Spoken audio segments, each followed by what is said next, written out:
Excuse me, good sir, what would you be doing with that body? Oh, don't mind me. You can keep doing your crazy super evil overlord thing. I'm just rolling this thing up. And why would you be doing that? Oh, personal reasons. You wouldn't understand. You haven't been here long enough. Is that so? Well, dare I say, I, Emperor of the Universe, Lord Frieza, have a reason to get an answer from a Hey, you can't call me that. Not here. Or else we will get canceled. Where is here? Technically Planet Cereal, but also a video. But it's a long story. You wouldn't understand it. You're a lower dimensional creature compared to me. How dare Hey. Go do your thing while I roll this up and prepare the ultimate gas pack.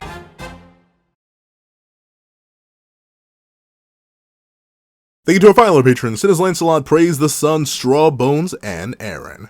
Now, before we have this breakdown of Chapter 87 of DragonBallZ, please do your favorite, leave your own notes on the chapter in the comment section down below, leave a like, and subscribe if you haven't already. Also, make sure you hit that little notification bell so you miss out on any videos that come to the channel. Also, I do have a Patreon down below. We can support you for as low as $1 a month to get things like exclusive videos, early content, and more. Now, let's get into the review. What's up, guys? I've got the pencil here, and here we are to do a breakdown and review of Chapter 87 of DragonBallZ, which is known as The Universe's Strongest Appears, aka a lie?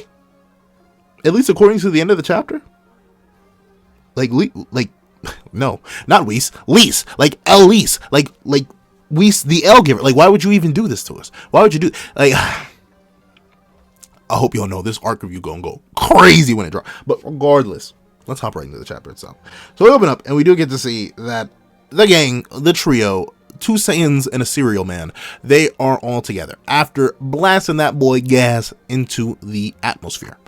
And obviously, because it's Vegeta and that's all Vegeta can really be concerned to care about, he's like, I'll surpass you, Kakarot. And everyone and their mother knows that that's not true.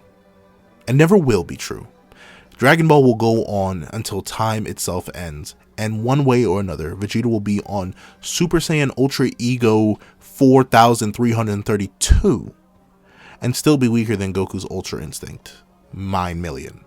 So, we know it's a lie, but Vegeta fans, myself included, will still hold out the slightest bit of hope, only to be disappointed once again because Toryotaro doesn't love us. Neither does Toriyama. But with that being said, we do get to see that Granolah ain't doing too hot, because that boy dropped. And he is doing quite an interesting reaction that I recommend we tap our foreheads. I said tap our foreheads, I'm tapping the side of my head. Tap your temples. And remember, so simply at using an ounce, a bit, a whiff of his life force, that boy is, he coughing up the life juice, and not the life juice that you can spare. Like, you spit, that's some life juice, but, and not that other life juice either. He ain't got no other ceruleans to make more ceruleans with. But yeah, the red stuff. He is coughing that up. And obviously, Goku and Vegeta are like, so I know you're just trying to kill us like all of 30 minutes ago, but quick question, what's going on? And Granola's like, oh, well, don't worry about it. Ignore the life juice. I'm fine. And Vegeta literally asks, like, wait a minute, did that final attack really take that much out of you? And yeah, Granolah apparently used that last attack with all his existing ki, plus his very life. He shortened his lifespan even more. And, like, it's interesting. I mean, when Gas shortened his lifespan, he just physically aged. When Granolah shortened his lifespan, he coughed up blood. You know, it was a wish made on the same Dragon Balls. Maybe it's a species difference. I don't know. It's a very interesting reaction. This is what happens. I would have preferred just seeing a slightly older, slightly skinnier Granolah than him just coughing blood. But regardless, he does explain to our Saiyans that, yeah, he's kind of on the chopping block. Only 3 years left to live, and, you know, it'd be like that when it'd be like that sometimes. He's gonna go. And we see that Goku's like, you know, the afterlife ain't too bad, but there's no reason you really should have done that. How come? And we don't actually really get an answer to that boy, like, at all. There's no answer to why Granolah did it. I mean, we know why, but the Saiyans don't know why. I mean, they can assume that it was because he wanted to fight them, but they still don't know that. However, we do get to see that Manahito comes over to take a look at Granola's wounds. Now, so far, the opening of the chapter hasn't been too bad. You know, it's just a continuation of the last chapter, nothing too crazy. Then Manahito comes over and he begins to try to attempt to start healing our cereal boy. And he notices something to the point where he doesn't even heal. And of course, when I first read this, I was a little bit confused, a little bit confuzzled. And so are Goku and Vegeta. They're like, did you use your powers too much and now you can't heal? You know, like every other reasonable person. It's not like Manahito has had any healing. It's not like he hasn't spent the entire day healing beings and should reasonably be out of power, considering he is an older Namekian man who was struggling to heal these beings in the first place. But, plot twist, shock horror, no. Quite the opposite, in fact. He feels like he can heal them to full power. And Goku looks on and is like, I'm sorry, what? And Manahito prepares and proceeds to fully heal Granolah. The second strongest in the universe. Yeah. Manahito can just randomly fully heal people because plot. And you see, like, if this was like the first Namekian healer we ran into in this very series, like in Dragon Ball Super, that at first was struggling to heal these beings for a very logical reason, because they are much more powerful than he is, then maybe I could let this random explosive power magically just appear, slide, I guess. But no, I can't, because Dende couldn't even properly heal everyone to full because he was not strong enough. And I'm not sure. If you had to ask me, the guy with the 7 Dragon Balls, whose dragon does not need to make shady exchanges under the table, and also the Namekian that isn't possibly hundreds, if not thousands of years old, would likely have a better shot at spontaneously healing someone to complete power. Especially if they hadn't been healing people all day. But, you know, guess not, because why? Why bother? You know, who needs logical consistency? Who needs consequences? Like, it would have been so difficult for Goku to just instant transmission to Earth real quick, grab some sensu beans, and come back. Because we know there were more sensu beans. Just for some reason, Goku and Vegeta only decided to bring, what, 2? Huh. Now, that would have been too difficult. Let's just give Manahito the power to randomly fully heal people. Because, you know, plot. I don't know. I feel like I can be much more vitriolically angry at this, but and this is the thing, I never want to give in to the common argument like, oh, it's just Dragon Ball. It's just stupid to be stupid. And it doesn't necessarily care about rules or styles. But the thing is, Dragon Ball had consistency. It had points where there were limitations. It had things that made it a solid, decently put together narrative. But this is just, it's booty. I'm not, like, I can't, this is something I just can't defend. And if y'all can defend it, like, by Manahito's excuse that, oh, my power's ripened at this time. Maybe all the healing I've done lately. I guess when I use my energy to heal, being way stronger than me than I could heal before, my energy suddenly randomly becomes enough to heal people. And I get it. It's magic, whatever, blah, blah, blah. So, whatever. It's magic, whatever, blah, blah, blah. However, we do get to see that that boy Elec, he's like, well, guess I was wrong. Dragon Balls suck, and I ain't sucking them again. So, ship. And then we get ship to come and show up and try to take him up out of here. And we do get to see that he is telling them to open the hatch, and they are getting gone. And then Vegeta's like, oh, look, he's fleeing on his own. And Goku's like, hey, Elec, you're going to leave your family behind? And Gas is like, no, like Gas. But Elec is like, hey, I don't really care. Have you seen me? My family does not matter to me. I am gone. And Goku. Maybe I'll let Goku no, I can't. I can't. But Vegeta, my boy.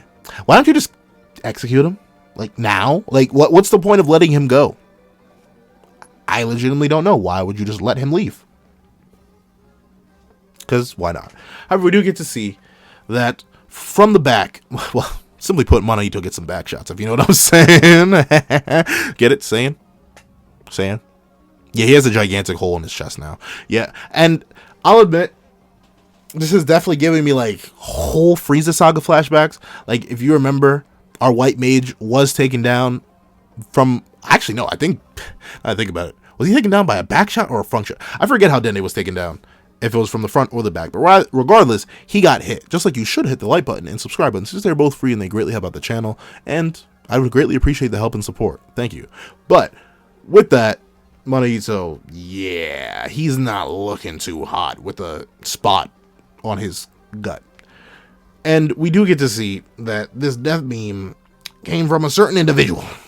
And as Granolah has a heart attack, because Manaito is, likely dying, Gas is, can I make that joke? There's a very specific joke I want to make. I can't make it. I won't make the joke. Essentially, someone give that man a meal.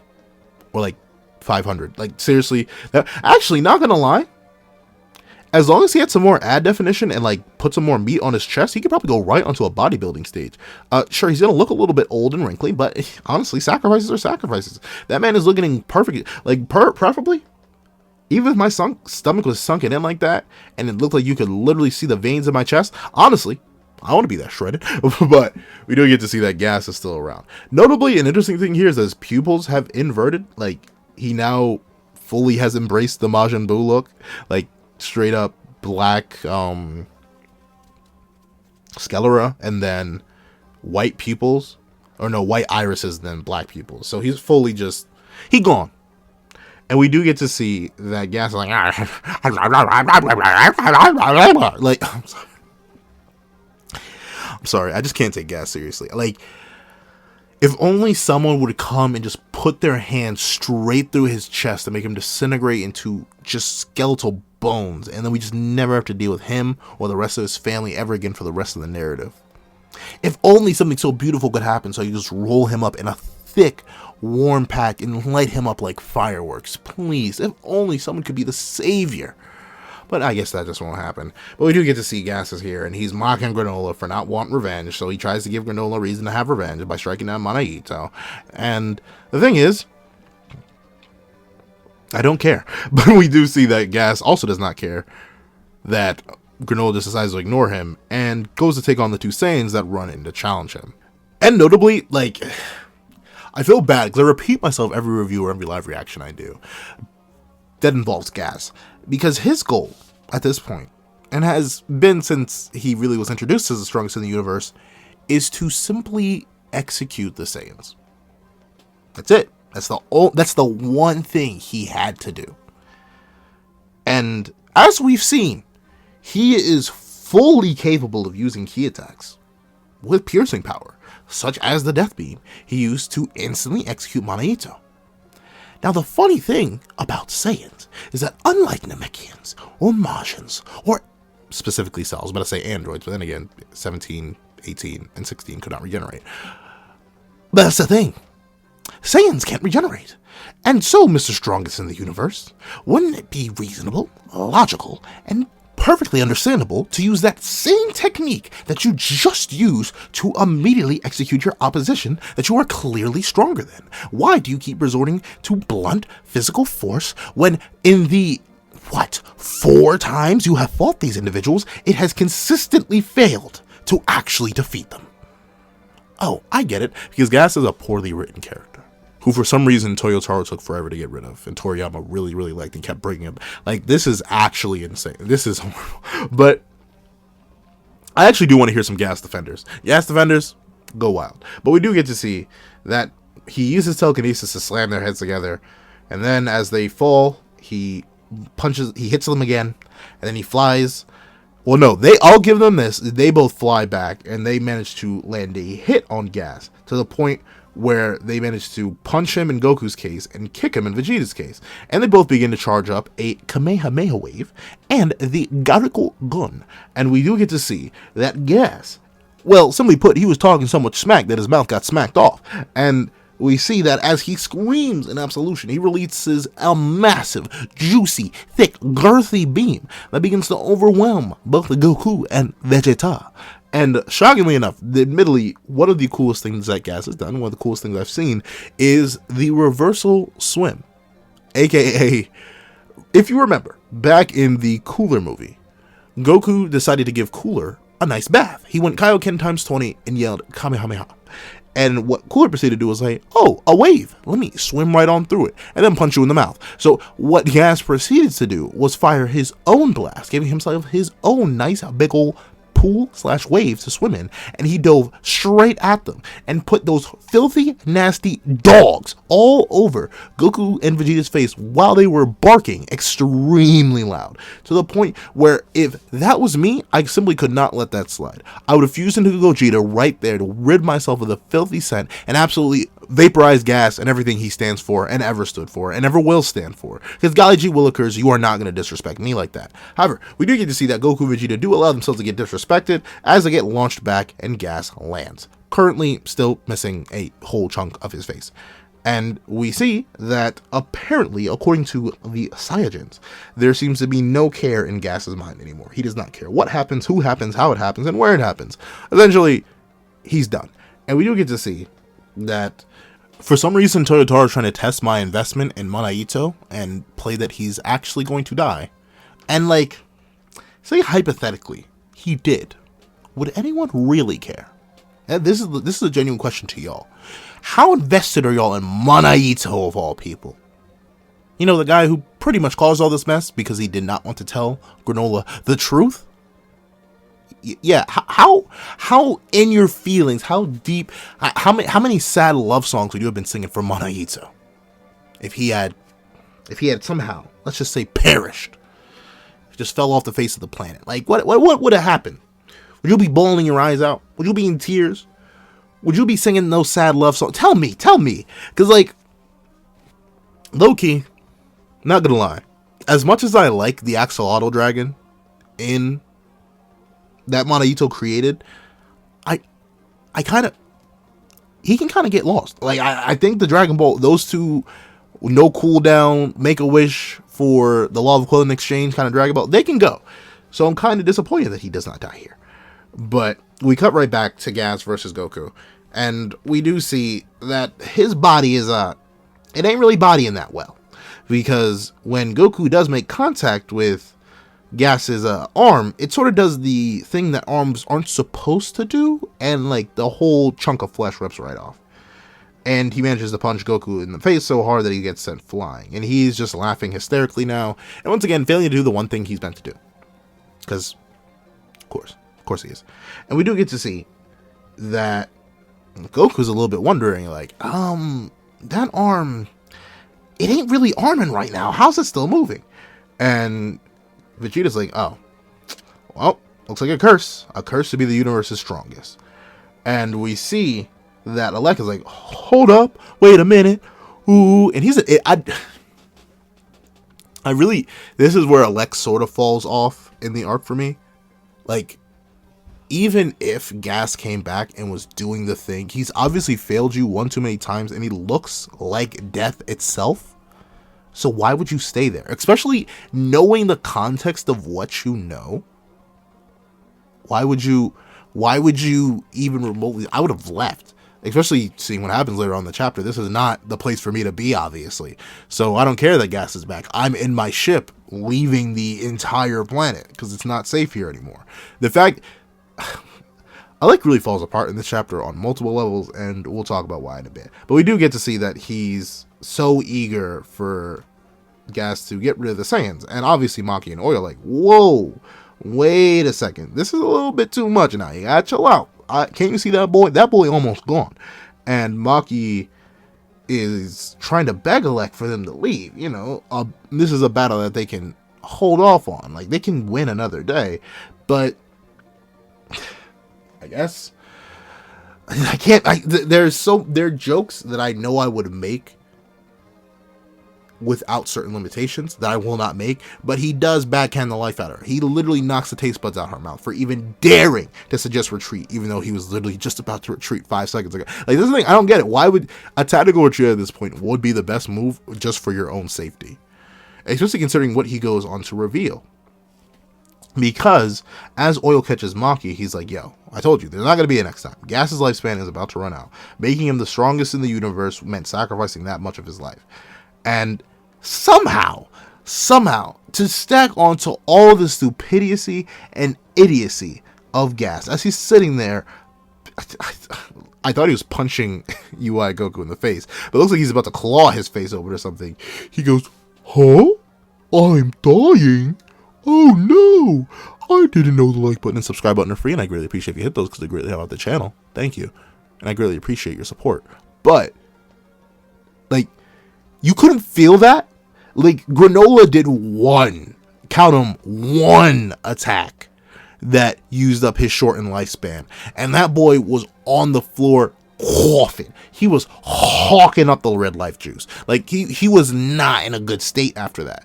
But you're telling me that you, Gassy Gas of the Gastricins, could not tell when your body is literally falling apart and you're literally going through multiple stages of transformation that you aren't dying? Like, hypothetically, it could be a species thing, but I think universally, if you are on the verge of death, you will feel that. Even if you're still able to move, even if you still have all your functions, if your body is rapidly deteriorating. So you're telling me the moment Gas showed up tall and got to this state, he feels no different? Like, at all? He feels like he's perfectly intact? His body just doesn't do anything now? I don't know. It just, once again, it sort of just feeds onto this, like, endless idea that I've put in my head that Gas is just stupid. Like beyond help stupid. That's how bad it is. Like, I can't, there's no way for me to even remotely begin to justify this. Like, how would you explain that he can't tell that he's dying and aging? Like, this is the first time he looked in the reflection and figured out he was dying. He can't feel his own face literally falling off. Really stupid. But, you know, I guess I gotta say, it's just Dragon Ball. And we do get to see that Elec is like, yo, Gas, what are you doing? Stop dawdling, bro. Just get rid of them. Execute them now. At least make yourself useful. And once again, I'll admit, I like this part of Elec's character, the fact that he's a ruthless warlord. But he's like, at least make yourself useful to me in your final moments, you worthless scum. Waste any more time. And before we know it, he's gonna... Now, before we get into this peak, this perfection that we're about to get into, the thing that took this chapter from a 1 out of 10 to a 12 out of 10, please do me a favor and realize that Elec had at least the entirety of this battle and Gas's return to leave the planet, because Elec, and only Elec, knows who was going to show up at any moment. And he took one look at his deceased, dying, decrepit little brother and decided the best course of action was to stay there and watch. Remember this. Also, question for everyone. Does anyone else remember Frieza being this caked up? Like, he's really double cheeked up on a Thursday afternoon and he ain't got no cheeks. Like, golly gee willikers, look at the definition in that cake. Like, golly, look at the back muscles, look at the gains in the arms, the gains in the thigh, but man, them cheeks. Golly gee willikers, putting Gas to shame on that glute work. However, Frieza. Ooh, I gotta put a comb in my head. Ooh. I can tell you. I saw the leaks, alright? I knew Frieza was gonna come back. I knew he had a new form. I knew he was gonna execute Gas. To the point where I actually drew the image that you're looking at being drawn for this chapter before the chapter even dropped, just because the leak was clear enough for me to be like, oh, hold on, let me open my Sharingan on that one real quick. And I did. But when I tell you, my first reading of this chapter, which is chronicled on the Patreon, but you do not have to support there. You do get this review, which is close. But I will admit, on the Patreon, I flipped. And I can't even tell you why. I don't know. Seeing Frieza here, double cheeked up on a Thursday afternoon, got me so hyped up for some reason. I think it's because we finally got a good villain instead of Gas. I think that is what really saved me. And you can tell, the atmosphere and the aura is just different. No one was taking Gas seriously, but the moment Frieza lands, Goku and Vegeta, stronger than they've ever been before, shocked and awe. Granolah, over Manaito's dying body, in shock and awe. Elec, Maki and Oil, staring on in terror, and the supposed strongest in the universe slowly turns to see the mad tyrants. It's been some time, Gas. I don't know. I love the entrance here. It is beautiful. I greatly appreciate it. And you know, I'll be real. You know, I won't talk about it just yet. I'll wait a little bit. But Frieza being back, litty. I appreciate that. And we do get to see that. Gas is like, oh, but I'm dying. So do I have to write Frieza? I don't know. What is going on here? And then Goku's like, Frieza, what is he doing here? Making my cheeks clench. And why did he get so beefy? And we find out that Frieza, he's here on business. He's like, oh, what's up, Gas? You called me? You needed something? Is there anything you wanted to discuss, hypothetically? And we see that boy Gas is like, I go kill you! Yay! Musculo! Lunges at Frieza and immediately gets a hand through his chest. That was the most satisfying thing I've read in months. That is now this is Dragon Ball. I'm telling you, there's been nothing out of all the many things I've read in the past couple months, from Bleach to Chainsaw Man. I already read Manga, but all the different things I've read, there has been nothing more oddly cathartic, nothing more so beautiful and purposeful than to see Frieza, a proper true antagonist, just drag his hand straight through Gas's belly button. It was gorgeous. It was gorgeous. The reactions, perfect. Elec, terrified. Oil and Maki, terrified. Goku and Vegeta in shock. Gas literally peeling apart, like he literally crawls and peels apart like an onion, and he's just on the ground. Now hold on, let me go get my pack. Play the intro of the video again. Bada bing, bada boom. I'm just rolling up the pack as I should. Got Lychee. I'm so happy he's gone. Don't bring him back. Toyotaro, Toyotaro and Toriyama. When I tell you, you fumbled to an unbelievably degree. Now that he's dead, I feel like I can confidently say this. Gas is the worst villain in all of Dragon Ball, or at least worst main antagonist. Yes, worse than Jiren. I think every other major arc antagonist is a better antagonist than Gas by a decent chunk. Like, I can find Jiren interesting. You will never get a Gas is cool video out of me. You may get a Gas has cool moments video out of me, but you will not get a Gas is cool. You will not get a what if Gas was good. None of that will happen. Jiren got that because I like Jiren. Very much to like, but I like Jiren. But Gas, oh, he's some Gas. I know when I light him up like fireworks, you know it's gonna taste so good.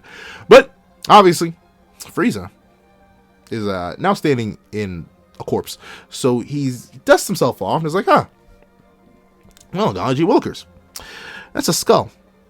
Let me grind it in a dust so it can go better in a piece of paper. Now we do get to see that Elec is now, oh wow, shock, horror. And it's revealed that Elec called Frieza here. He ring and got Frieza to come here. And Frieza, being so gracious to appear, is like, hey, what's up, Elec? Once again I ask, what is your business with me? And I love the presence, the girth, the shine on his domer. Everything about Frieza's hitting in this. Because he knows. Obviously, Gas just revealed the ploy, right? He's like, I'm going to kill you, and then immediately failed. So, obviously, there's a little something extra going on here. This isn't rocket science. Even a guy like Frieza can figure out, yeah, you wanted me executed. But what for? And we see Elec is and Goku and Vegeta are shocked, like, Nani Daisuke no Gas-san in one blow? No way! I knew Frieza's throat game was strong, but I didn't think it was that strong. And we do get to see that Frieza's like, yo, not gonna lie, if you just wasted my time, you're going to pay horribly. And we see that Elec tries to play it off. He's like, I didn't really mean to call you. I know I could have easily escaped the planet like 15 minutes ago, but I just didn't do it, even though I knew I called you here and you're going to come here. And obviously Gas sucks at his job because he's unbelievably incompetent. So we just crossed wires. And Frieza's like, yeah, okay, cross wires. Is that what you youngsters say when you want to execute somebody now? And Elec is just in shock horror, as if Gas literally didn't just declare he's gonna kill Frieza. Like, really? And we do get to see that Frieza even says, well, I'm sorry. You aren't a monkey, so I can't call you that. But I can inform you that your lovely man Gas is now being used as gas, and trust me, his pack is delicious, according to the man from earlier. And we see that he comes up, blitzes right over to Elec, and he explains, I've known all about your ambitions these past 40 years. I knew, and I let you scurry around like the bugs of the earth, all while exploiting you for my army's benefit. And Elec is like, Nani, that's just, you knew? Obviously, dog. Like, what? Like, is it really that complicated? Like, Elec, you're a cool guy, but you are not that smart. But we do get to see that Frieza is like, oh, but of course, there isn't a single thing in this universe I'm not privy to. For example, the fact that you're the weakest of your family. And I love how Frieza just casually insults him. And notably, it's entirely possible that Frieza was going to blast him anyway. But Elec, there's no reason for you to try and hit Frieza. You saw what he just did to Gas, and he just confirmed you're the weakest. So what did you really think you were going to do, other than get absolutely vaporized, just like the like button should be absolutely vaporized, and the subscribe button, because I'd greatly appreciate it and help out the channel. Thank you. But we do get to see that Frieza was not playing no games. And with none of these games being played, obviously Maki and Oil are freakingly deking out. Like, they're just losing their minds. Because obviously Frieza just, executed their oldest brother. And we do get to see that Frieza turns to the Saiyans. And he's like, well, if it isn't you monkeys. I can say that, right? He's talking about the Saiyans. He's not talking... The Saiyans... We make jokes, but the Saiyans are Saiyans. But we do get to see that Goku's shocked. Like, Frieza, how'd you manage to kill Gas? And Vegeta's like, Gas had become the strongest in the universe. By all rights, he should have been able to be way stronger than you now. And Frieza's like, you see... For you to not understand the original purpose of those darn orbs, you may not get it, but we call that a monkey's paw. Why, yes, Gas of the Heaters was indeed the strongest of this universe. Nani? What do you mean, this universe? You foolish apes. Don't you understand? I've conquered so many planets in my time that I find many nicks and knacks. I found a world that had a world within where time flowed differently. So I'm assuming while that filthy creature made a wish to become the strongest, I wasn't counted in the tally. And I suppose you should have the honor to understand something simple. You Saiyans have annoyed me for the longest of my life, and thusly I'm tired of losing to you. So I decided to do the impossible. 10 years worth of training in 10 days. Nani, that's just 10 years? A power-up? And, okay. To get break out of the Frieza voice, which was deteriorating, because darn does it hurt my throat. Why is it Black Frieza? Like, why is it Black Frieza? Like, Golden Frieza wasn't Yellow Frieza. He wasn't even Gold Frieza. It was Golden.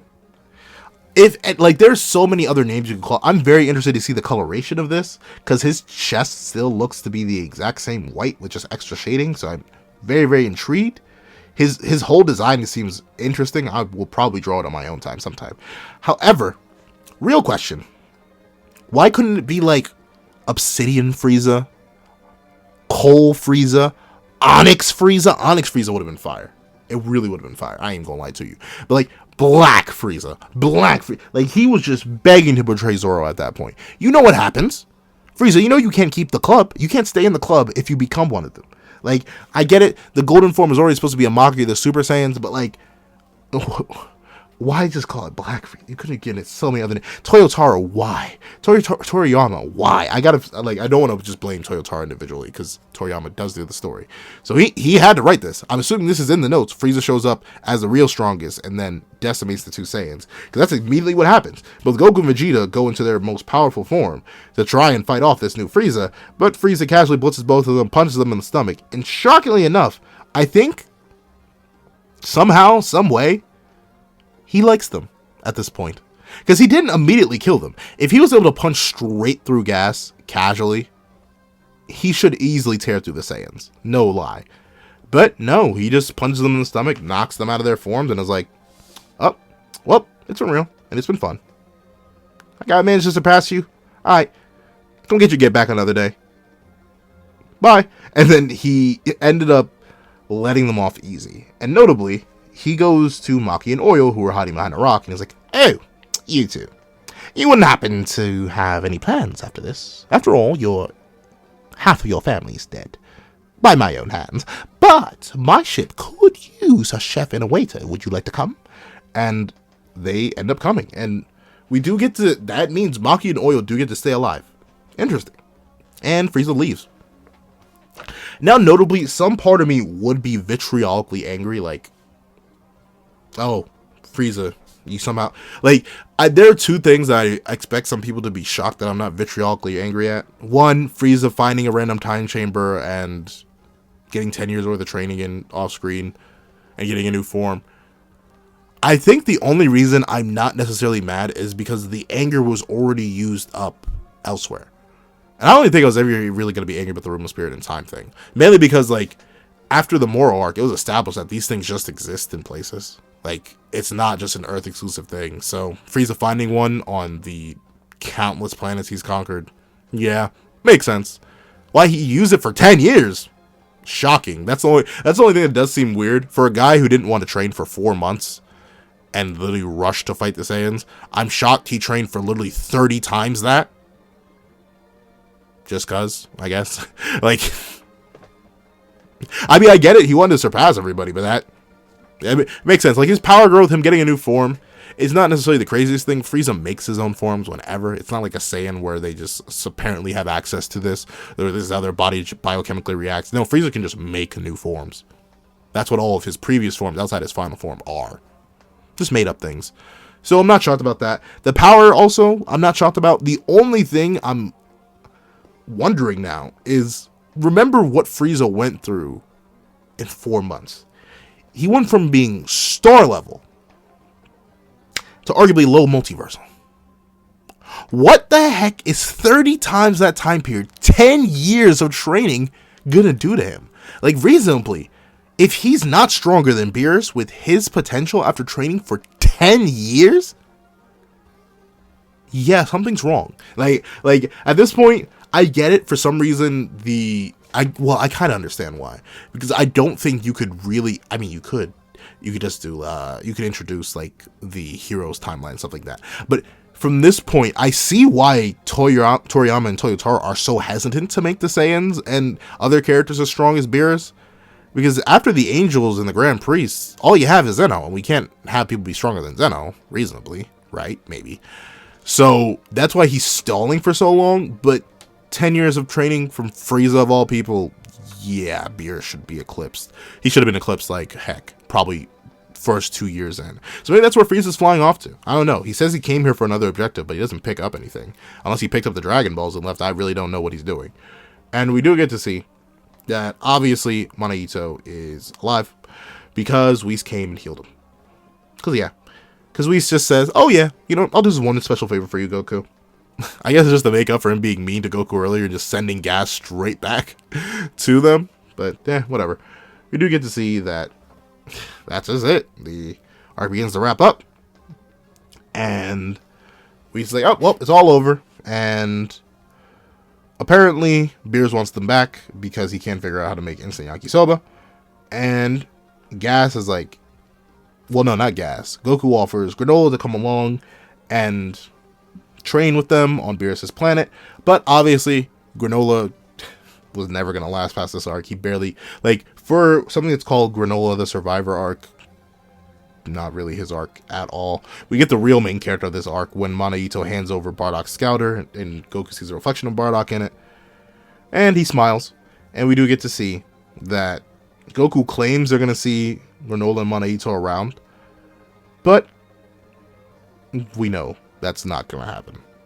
What? Granola's dead in 3 years and no one offered a solution to that? Like, no one offered to wish the Dragon Balls back to either reverse it or anything like that. Maybe he'll do that himself, but I'm not sure.